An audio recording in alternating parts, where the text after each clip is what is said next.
Diba? Buhay na ulit. Anong makina puta. Ganda pa nga. Kung ako lang yung panahon talaga na hindi ko wala akong plano ibenta sa inyo yan eh. Ganda pa ng makina. Kala ko tinama yung ECU eh. Nabasa kasi eh. Ito yung ano, dali nung ano, tubig. Nagkakanbas ako ng ECU eh. Ay, tapos eh, puta, kanbasa tayong surplus na ECU.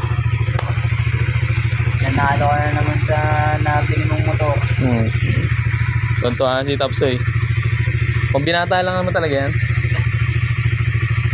Pinata, gagamitin pambababa. Panchicks.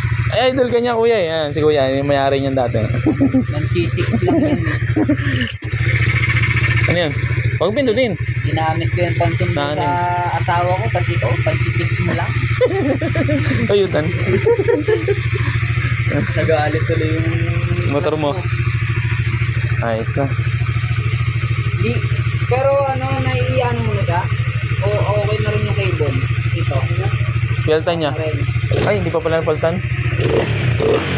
Lakas pala niyan. Nang tunog pagka walang air filter, ano? Oh, sobrang lakas pala niyan. Yung air filter, ano, nakakabit ka. Hindi nagkakabit niyan. Linisan ng throttle body. Barumbado nito, no? Barumbado. Hindi pala barumbado. Tunog na pagka, ano eh. Ano air filter, no? Ayos na. Ayos na. Fix na lang. Tapos kumakasisip. Yung mga kajig na da. Toy. Pilit ako sa'yo. Naka-48 ko yan.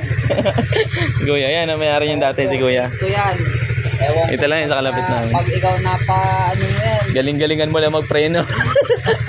Diyan ka na matuluyan. Hindi, pero kasi yung takbo ko na yun, madaling araw kasi yun. Kaya walang preno yun. Ayos na.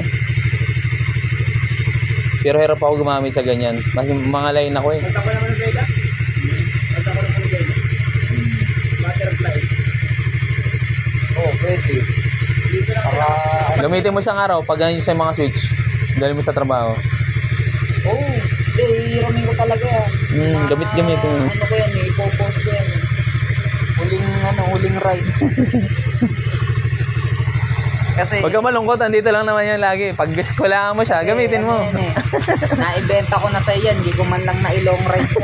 Tama-tama yan, ang pagkaayos. Puta, maniwala ka hindi, yung paradahan dati niyan dun sa amin, dun sa kwarto ko yan, katabi ko matulog yan. Makabiyahe ka man lang. Yung ano lang Pagtanang talaga, gulong. nung nabili ko yung case